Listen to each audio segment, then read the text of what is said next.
Hello, welcome back to Life Enrichment with Hank Ballinger. Today we want to talk about easy success stories. Those success stories where people say, oh my, I built wealth, or I set goals and accomplished those goals and it was so easy, no hurdles, just easy as all get out, no problems at all. It just happened. Now, if you go on the internet or you try to find books or you try to find those stories, I think you're going to be really, really hard pressed to find those stories.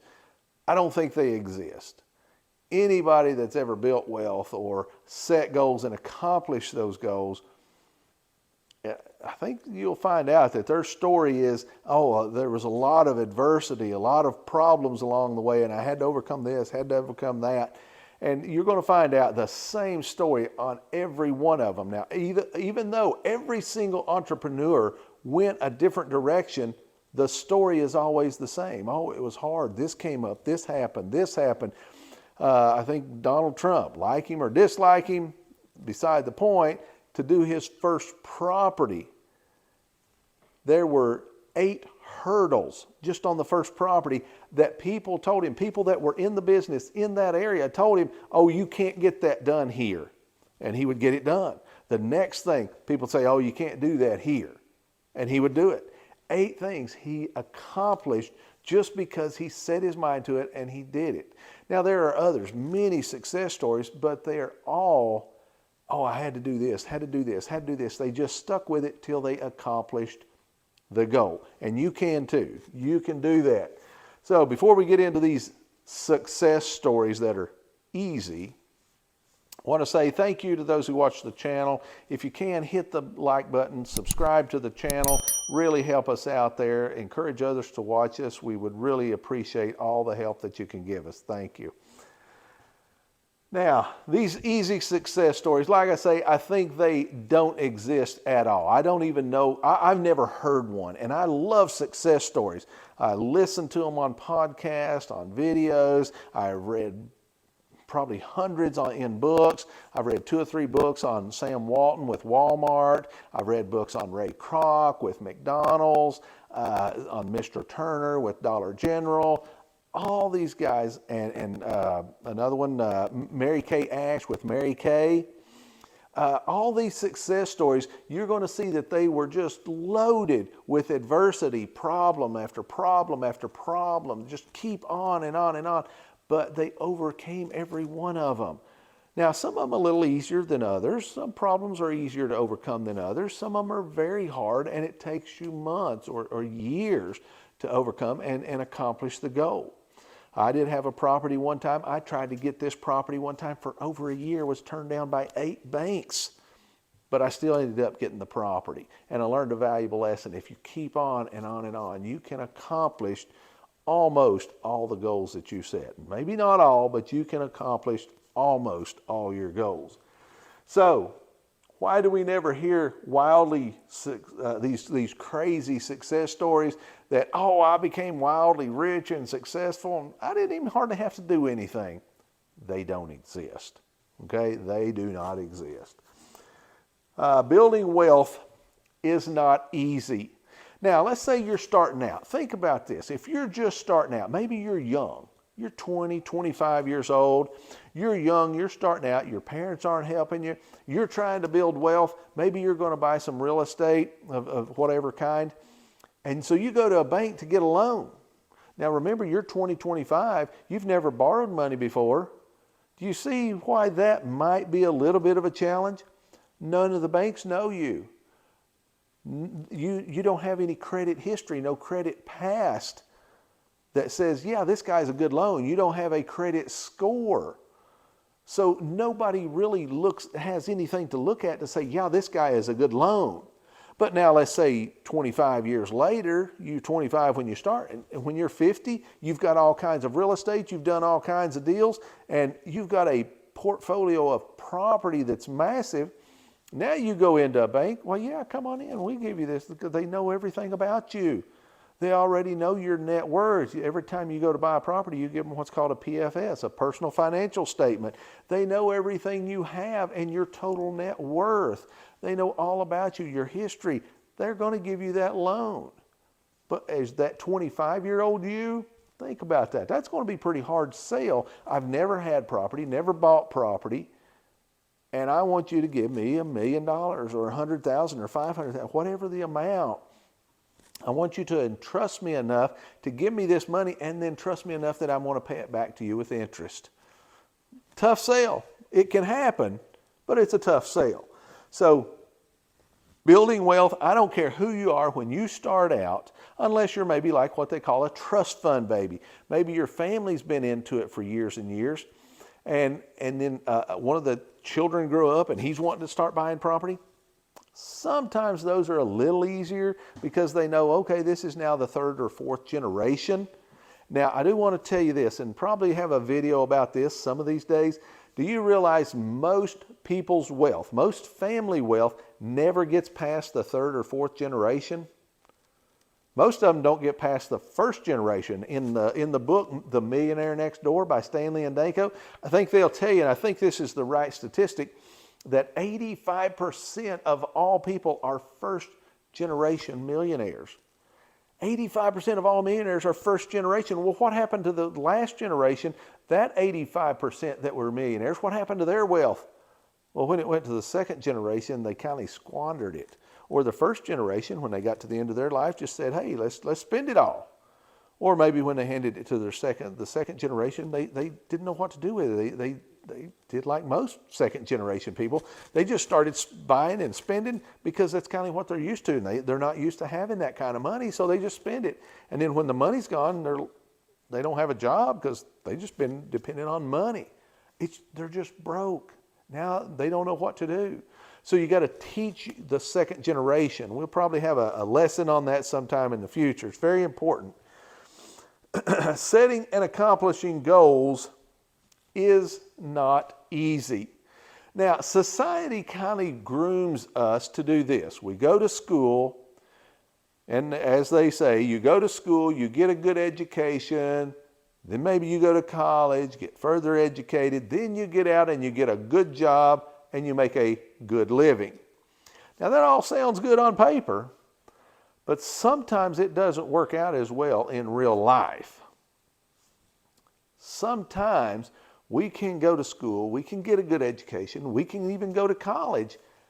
And do you realize that because so many people go to college now, let's say you get out with a business degree. That's a little bit generic, isn't it? A lot of people get out with a business degree, and when all these people get out with a business degree and now they go to get a job, you know what that business that's going to hire them does? They pick the best of the best. Everybody else may be flipping burgers. Nothing wrong with flipping burgers, but I'm just saying you may not get the job that you were hoping to get. Very similar story about what's happening in China right now. China is turning out a lot of people from colleges, but a lot of their jobs are blue-collar jobs, and these people are wanting white-collar jobs, and they're not wanting to take the blue-collar jobs for a less pay than what they think they should get, so they're holding out and they're just not working. It's going to be a tough situation for China in the next few years. They're facing some tough problems right now. So setting goals is not easy. When you set goals, you're going to have to realize you're going to very aggressively have to reach for these goals. You're going to have to reach and get these goals if you're going to get them at all. You've got to really be aggressive and go after them and just tell yourself in your mind, nothing's going to keep me from accomplishing this goal. You will accomplish it. When that hurdle comes up and it's in your way, you will go over it. You will go around it. You will go under it, or you will go through it. One way or another, you're getting on the other side of that hurdle. You can do it. Now, you've heard I took the road less traveled, and that has made all the difference. Most people take the road most traveled. Now, why do they take the road most traveled? Because it's the easiest. Most people want the easiest. Now, I tell people all the time, you need to be an entrepreneur and build wealth, whether it's in real estate or whether it's setting goals and accomplishing those goals, whatever they may be. And you need to do this and build wealth and become an entrepreneur. And then some people say, yeah, they really want to. and then they don't do very many of the things that is required of an entrepreneur. They go back and do most of the things that the average person does when they go to school, they go to college, and they get a good education, and they get a good job. When they get a good job, they're working for the other guy. Nothing wrong with that. But if you're getting a job trying to work for the other guy, you're not really working as an entrepreneur, working for yourself.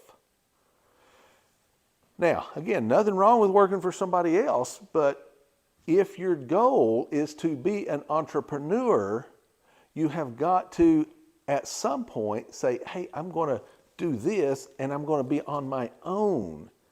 It's very important, very important. Now, I love this quote. Today I will do what others won't, so tomorrow I can do what others can't. Now, in order to do this, let's say you have a day job, whether you're working in a factory, you're working in a blue-collar sector, you're working as a school teacher. I don't care what your job is. All those jobs are great.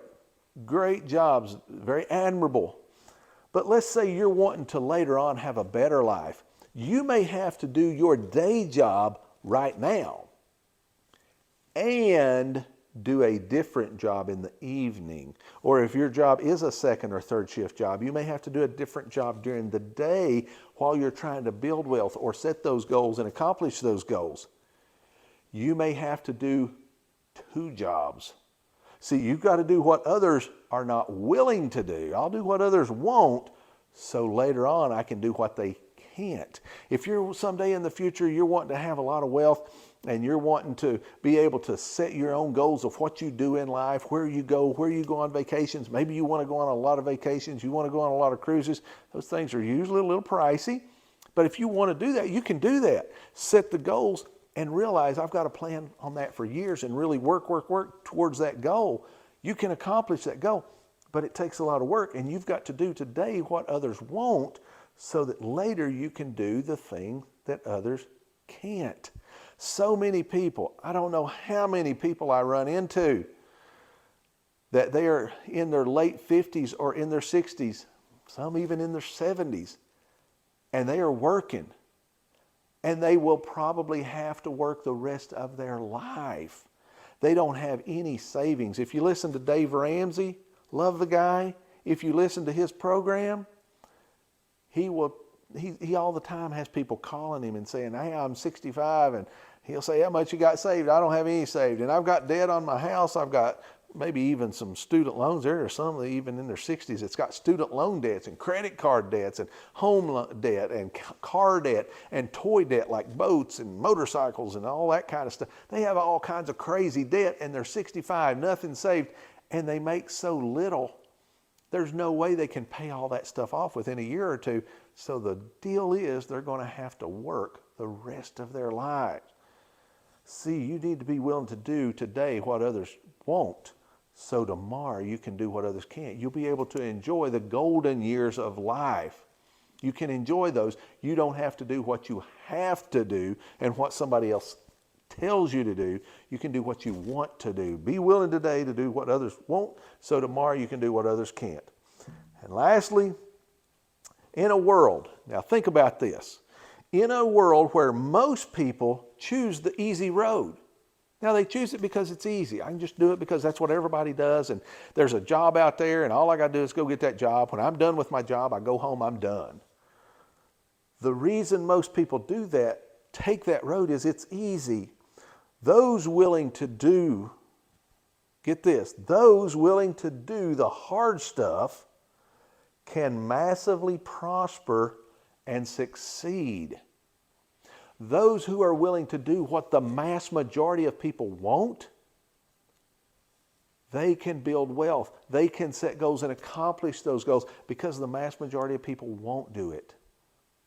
See, you need to set yourself apart. You need to be the one who will do that, who will accomplish that, who will succeed at all costs. Now, it will cost you. It will cost you. When I was younger a little bit, when I first got into buying real estate and stuff, my daughter was in like middle school. And when I started getting into buying apartments and realizing I gotta fix these things. When somebody moves out, I gotta fix, clean, paint. I gotta do it all. Then when I get it ready to show, then I've got to show it, and then I've got to sign the lease, and I've got to do it all. Now my wife and my daughter helped me as much as they could, but there was a lot I had to do. But it required me to be away from my family. It required most nights, weekends, holidays, anniversaries, Christmas, all those things. A lot of times we were in those units fixing, cleaning, painting. We wanted to do then what others wouldn't, so that later we could do what others can't. You can do it, but it will cost you. It's not easy. You can become redneck rich. See you on the next video.